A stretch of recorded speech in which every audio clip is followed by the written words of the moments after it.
Satu kasus baru COVID-19 di Sumsel merupakan kasus impor dengan riwayat perjalanan pasien ke Batam dan berdomisili di Palembang.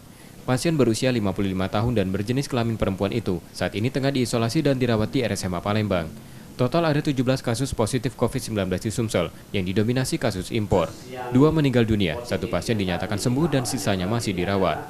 Kasus yang positif, yang satu ini, tambahan yang baru ini adalah kasus yang ke-17 dengan umur 55 tahun, jenis kelamin perempuan, alamat domisilinya di Kota Palembang, status kasusnya adalah kasus impor. Riwayat perjalanan yang ada adalah pernah ke Batam.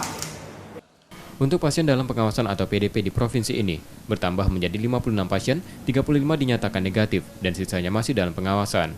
Sementara orang dalam pemantauan atau ODP berjumlah 1.899 orang, 1.118 selesai pemantauan, dan sisanya masih dalam pemantauan.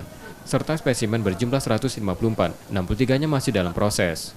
Rizky Oktora, Muklas Diferensial, Kompas TV, Palembang.